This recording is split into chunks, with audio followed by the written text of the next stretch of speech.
Praise the Lord. 1 ശമൂവേൽ പ്രവാചകന്റെ പുസ്തകം 19-ാം അധ്യായം 1 മുതൽ 24 വരെയുള്ള തിരുവചനങ്ങൾ.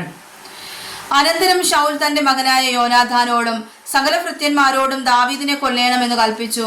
എങ്കിലും ശൗലിന്റെ മകനായ യോനാഥാന് ദാവീദിനോട് വളരെ ഇഷ്ടമായിരുന്നതുകൊണ്ട് യോനാഥാൻ ദാവീദിനോട്, എന്റെ അപ്പനായ ശൗൽ നിന്നെ കൊല്ലുവാൻ നോക്കുന്നു. ആകയാൽ നീ രാവിലെ സൂക്ഷിച്ച് ഗൂഢമായൊരു സ്ഥലത്ത് ഒളിച്ചു പാർക്ക. ഞാൻ പുറപ്പെട്ട് നീ ഇരിക്കുന്ന വയലിൽ എൻ്റെ അപ്പന്റെ അടുക്കൽ നിന്നെക്കുറിച്ച് എൻ്റെ അപ്പനോട് സംസാരിക്കും. ഞാൻ ഗ്രഹിക്കുന്നത് നിന്നെ അറിയിക്കാമെന്ന് പറഞ്ഞു. അങ്ങനെ യോനാഥാൻ തന്റെ അപ്പനായ ശൗലിനോട് ദാവീദിനെ കുറിച്ച് ഗുണമായി സംസാരിച്ചു പറഞ്ഞത്: രാജാവ് തന്റെ ഭൃത്യനായ ദാവീദിനോട് ദോഷം ചെയ്യരുതേ. അവൻ നിന്നോട് ദോഷം ചെയ്തിട്ടില്ല. അവന്റെ പ്രവൃത്തികൾ നിനക്ക് ഏറ്റവും ഗുണകരമായിരുന്നതേയുള്ളൂ. അവൻ തന്റെ ജീവനെ ഉപേക്ഷിച്ചും കൊണ്ടല്ലോ ആ ഫെലിസ്ത്യനെ സംഹരിക്കുകയും അങ്ങനെ യഹോവ എല്ലാ ഇസ്രായേലിനും വലിയൊരു രക്ഷ വരുത്തുകയും ചെയ്തത്. നീ അത് കണ്ട് സന്തോഷിച്ചു. ആകയാൽ നീ വെറുതെ ദാവീദിനെ കൊന്ന് കുറ്റമില്ലാത്ത രക്തം ചൊരിഞ്ഞ് പാപം ചെയ്യുന്നത് എന്തിന്? യോനാഥാന്റെ വാക്കുകേട്ട് യഹോവയാണ് അവനെ കൊല്ലുകയില്ല എന്ന് ശൗൽ സത്യം ചെയ്തു. പിന്നെ യോനാഥാൻ ദാവീദിനെ വിളിച്ച് കാര്യമെല്ലാം അറിയിച്ചു. യോനാഥാൻ ദാവീദിനെ ശൗലിന്റെ അടുക്കൽ കൊണ്ടുവന്നു. അവൻ മുമ്പിലത്തെ പോലെ അവന്റെ സന്നിധിയിൽ നിൽക്കുകയും ചെയ്തു. പിന്നെയും യുദ്ധമുണ്ടായാറെ ദാവീദ് പുറപ്പെട്ട് ഫെലിസ്ത്യരോട് പടവെട്ടി അവരെ കഠിനമായി തോൽപ്പിച്ചു. അവർ അവന്റെ മുമ്പിൽ നിന്ന് ഓടി. യഹോവയുടെ പക്കൽ നിന്ന് ദുരാത്മാവ് പിന്നെയും ശൗലിന്റെ മേൽ വന്നു. അവൻ കയ്യിൽ കുന്തവും പിടിച്ച് തന്റെ അരമനയിൽ ഇരിക്കുകയായിരുന്നു. ദാവീദ് കിന്നരം വായിച്ചു കൊണ്ടിരുന്നു. അപ്പോൾ ശൗൽ ദാവീദിനെ കുന്തം കൊണ്ട് ചുവരോട് ചേർത്ത് കുത്തുവാൻ നോക്കി. അവനോ ശൗലിന്റെ മുമ്പിൽ നിന്ന് മാറിക്കളഞ്ഞു. കുന്തം ചുവരിൽ തറച്ചു. ദാവീദ് ആ രാത്രിയിൽ തന്നെ ഓടിപ്പോയി രക്ഷപ്പെട്ടു. ദാവീദിനെ കാത്തുനിന്ന് രാവിലെ കൊന്നുകളയേണ്ടതിന് ശൗൽ അവന്റെ വീട്ടിലേക്ക് ദൂതന്മാരെ അയച്ചു.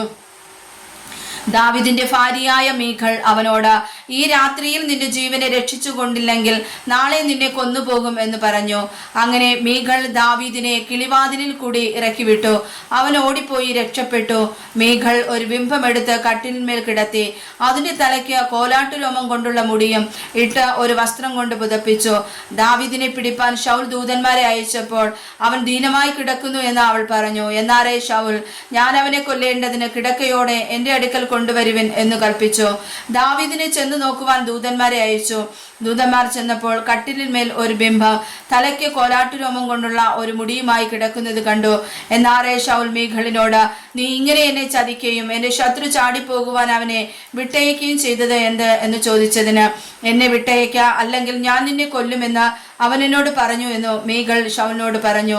ഇങ്ങനെ ദാവീദ് ഓടിപ്പോയി രക്ഷപ്പെട്ടു. രാമായിൽ ശമൂവേലിന്റെ അടുക്കൽ ചെന്ന് ശൗൽ തന്നോട് ചെയ്തതൊക്കെയും അവനോട് അറിയിച്ചു.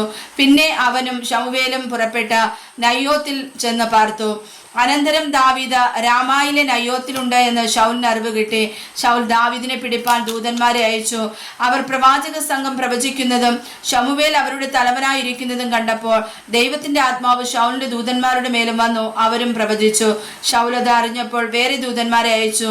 അവരും അങ്ങനെ തന്നെ പ്രവചിച്ചു. ശൗൽ പിന്നെയും 3-ാം പ്രാവശ്യം ദൂതന്മാരെ അയച്ചു. അവരും പ്രവചിച്ചു. പിന്നെ അവൻ തന്നെ രാമയിലേക്ക് പോയി ഷേക്കൂവിലെ വലിയ കിണറ്റിങ്കിലെത്തി.